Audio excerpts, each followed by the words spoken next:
What's up everybody, it's Mark from 403 Fauna. Welcome to the vlog.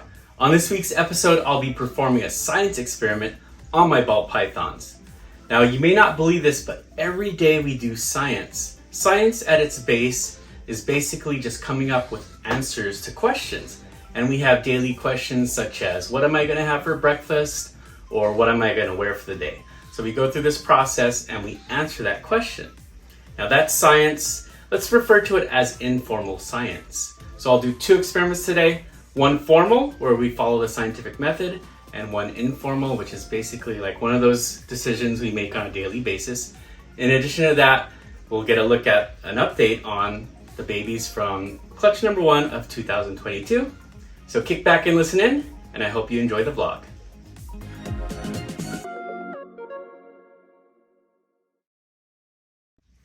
Now, if you've kept ball pythons for any length of time, you've been a scientist and you've performed scientific experiments. Whether that's changing them from live to frozen thawed or going bioactive in one of their enclosures, all of those are science experiments. Now, we may not formally take data and follow the scientific method, but what you're doing is, at its roots, science. I want to start off with an informal experiment. And my question is, how is coconut husk? So I'm in the process of creating a dart frog bioactive vivarium. And I went to my local nursery store and I saw a big old pallet of these cocoa blocks. Now, this is not the ReptiChip or cocoa blocks from Freedom Breeder, but I thought I'd give it a shot. It's there. And I bought me a bundle of it. So let's take a look at how it breaks apart, and let's look at some of the snakes on it. I used about a gallon of water to hydrate the coconut. It has a consistency, looks like ReptiChip from what I've seen on the videos. So not too big chunks, and there's a lot of fiber, it seems. I always thought this was cool whenever I saw it on video, when they squeezed it and you can see the water. So I don't know if if I hydrated it too much with a gallon, but it feels pretty good. And if I mix it around, it'll supposedly come to the even consistency. One thing I love about it is the smell. It smells really good. So I'm pretty excited to try this out, especially, if I could get a source of coconut for a very good price like I found, and if this is good, it's gonna work out pretty well for me. So let's take a look at it in the tub. I've had these Reptile Basics racks at school. I've had them for a really long time, from when I initially had my collection, and they are the Iris CB70 tubs, so they're pretty big. I managed to fill all 6 of them with one block of the coconut husk. And I've decided to make this the bachelor pad, so I'll have all males in here. We have T-Mac right here, the VPIA Xanthic Fire, and he's looking at me like, hey, I got this brand new house, why don't you feed me? So we can see that this guy has adjusted really quickly to the different substrate, and I'm not gonna get any closer to him because he will bite my face off. Now, one of the reasons that I've never used coconut chip before is because I've never had a problem with humidity. I live at sea level here in San Diego, and humidity is pretty much perfect. This winter I may have had a couple of stuck sheds, but overall I've never had to worry about it. As we can see with these tubs and this RBI rack, Reptile Basics, it's a really tight fit. So I actually had to drill some holes in here just for some air circulation here, and it's gonna keep humidity really well. One of my concerns is mold. Is it gonna be too wet in here?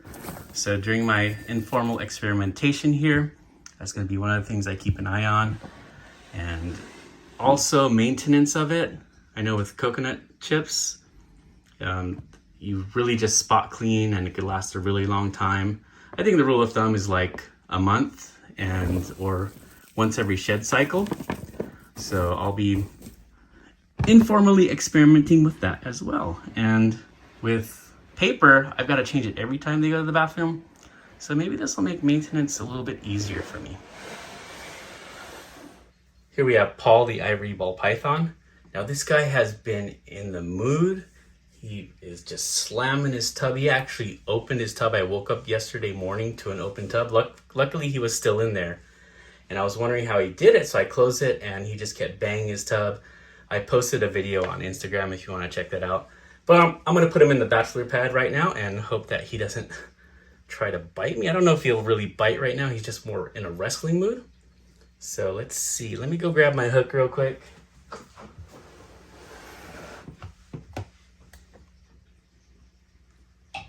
So what's up, Paul? Now he actually just shed right now. I didn't catch the pre-shed poop, so he might be a little bit dirty. Okay, so I'm gonna position the camera back down and we'll put him in the tub. Okay, Paul, let's get into our new tub here. He's like, I don't want to be in here. I want to be with the ladies. All right, Paul, enjoy your new home. In this informal experiment, I want to check out if it creates any mold, maintenance schedule, and also I want to see if it stains Paul the ivory ball python. I've seen some pictures of white snakes on coconut products that were pretty badly stained. So I'm kind of excited to see if this Grow It actually works really well. I paid $14 after taxes for this block, which is half of what you pay for the leading brand. So yeah, fingers crossed that it works out. And we'll see if maybe I make the full switch on everything. Now, our next segment is our YouTube Spotlight of the Week. It is Support Sunday. Let's check out Kelsey's Constrictors. Or if you have one of these. Or if you have one of these. Or one of these. There are so many things that you can do to help support USARK. You can become a member. They have several different tiers of membership. You can donate to them. You can call or write or email your senators and ask them to vote no to the Lacey Act amendments. Kelsey from Kelsey's Constrictors makes incredible videos. She's super knowledgeable about ball pythons and the reptile industry. Be sure to check out her link below. Watch that video about USARK that she posted. Be sure to follow while you're there.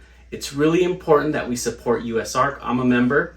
There's only 7,000 members of USARK, and there are millions of reptile keepers out there. So guys, whatever you can do, please support USARK and check out Kelsey's Constrictors. Now let's take a look at the fresh shed of the week.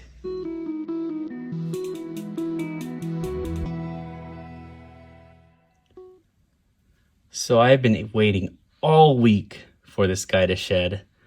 This is the apex male of the 403 Fauna team. It is a super enchy pastel desert ghost, 100% het hypo from Fireball Reptiles. Take a look at that head stamp. This guy is so freshly shed, he hasn't even had his post-shed poop yet. And he is absolutely incredible and will be at the top of anyone's collection. I cannot wait to put this guy into everything next season.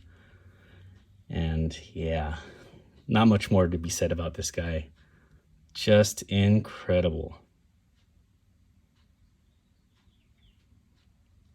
I'm just going to leave him here and we'll just stare at him for a while.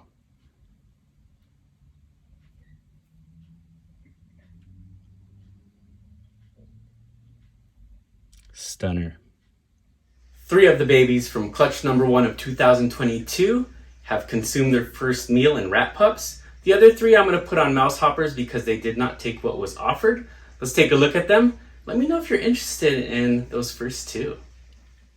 First one we'll look at is the first snake that came out. I decided to name him Spring because he came out on the first day of spring. And yeah, it's a male. Absolutely beautiful.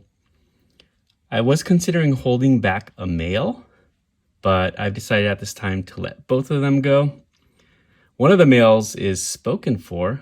One of my students right before spring break, she came up and asked about potentially acquiring one of the male babies I was offering, and I decided to hold it for her, and she's gonna ask her dad. We'll see if he says yes over spring break.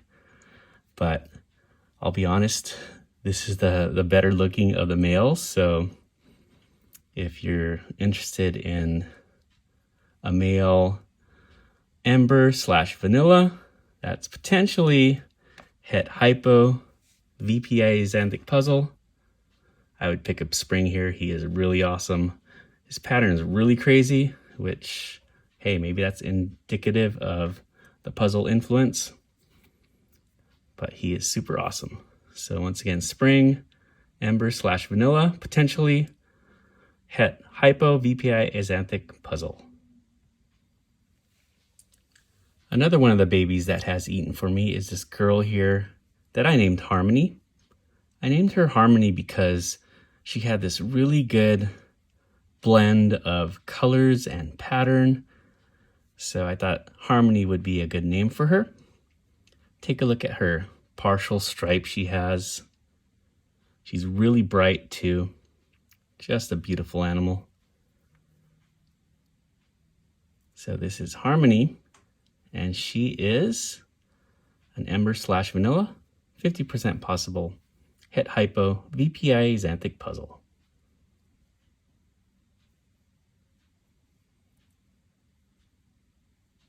Stunning animal.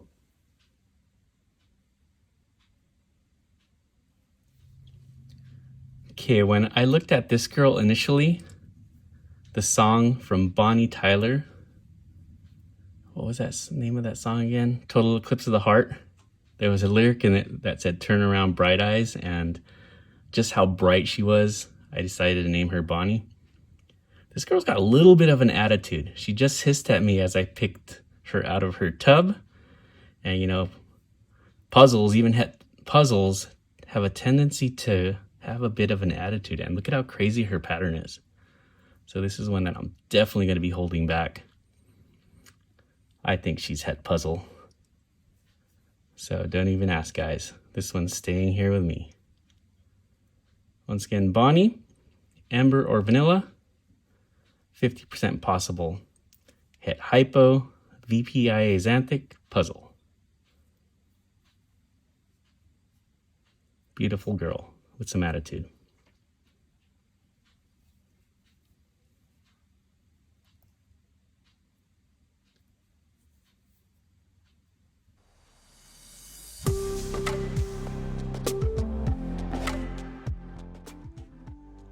This week's Morph Market Pick of the Week comes from our friend Adam at Proper Royals. It is a female pinstripe double het Ultramel Clown. Now both Ultramel and Clown are incredibly hot projects, and as we know, double recessives are the way to go. This girl already has some pretty good size to her. Take a look at that weight, 460 grams already. I bet with my feeding schedule, I could get her up to weight till next season. Great deal at $995. You better grab that before I do. This video is running a little bit longer than I would have hoped. So what I'm going to do is I'm going to save the formal experiment for Wire Wednesday. You know what that means? Thank you so much for joining me on this week's video. I hope you guys have a great week. Take care. Join me on Wednesday for that formal experiment. Have a great week.